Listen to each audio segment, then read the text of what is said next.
Hi, so I'm going to go through part C of question 1 of the 2015 math paper.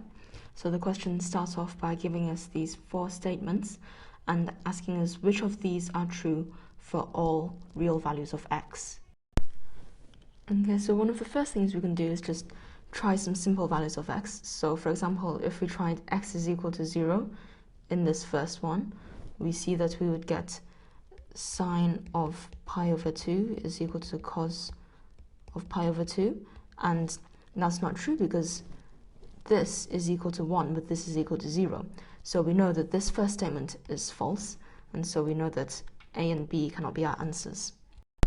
Now for number 2 here, we can substitute in for this cos squared x term by using sine squared x plus cos squared x is equal to 1, and that will rearrange to give us a quadratic.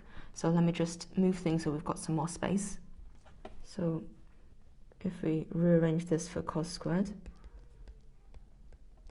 this is equal to 1 minus sine squared x, and then if we just substitute into left hand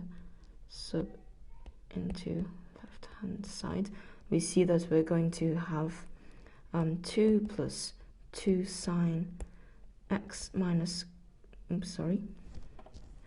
going to be now 1 minus sine squared x. And so let me just say that s is equal to sine x, just to save a bit of writing. Then we can see that we're going to have a minus sine squared, so there's a plus sine squared, so plus s squared, plus a 2 sine x, 2s, and then plus 2 minus 1 here, so plus 1.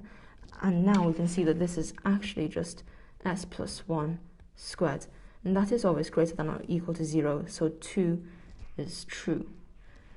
And then we know that because this option doesn't have 2, it must be false, so we can get rid of that. So now we just need to work out one of 3 and 4 to see which one of these 2 statements it is. So I'm going to choose to do 4.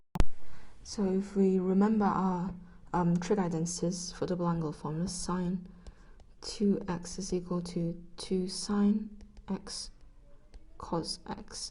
So really what this here is just, so sine x cos x is equal to a half sine 2x. And is this always less than or equal to a quarter? Well, no, because sine 2x can be 1, right?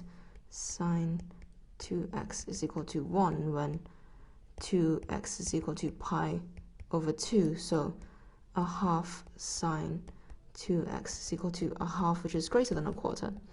So statement number 4 is not always true.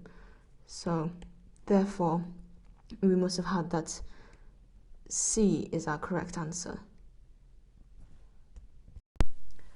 If you had wanted to work out number 3 instead, then you can either use more trig identities, or you can look up what the graphs look like.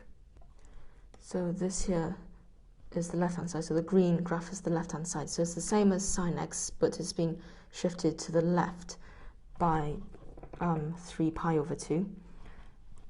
And then this right-hand side graph is this cos x on the right-hand side, and the same as cos, but it's being reflected in the y-axis, so that would actually leave it the same because cos is an even graph, then being shifted to the left by pi. And you can see from these two that the green graph and the blue graph are actually the same, so it is true that number 3 is true for all x.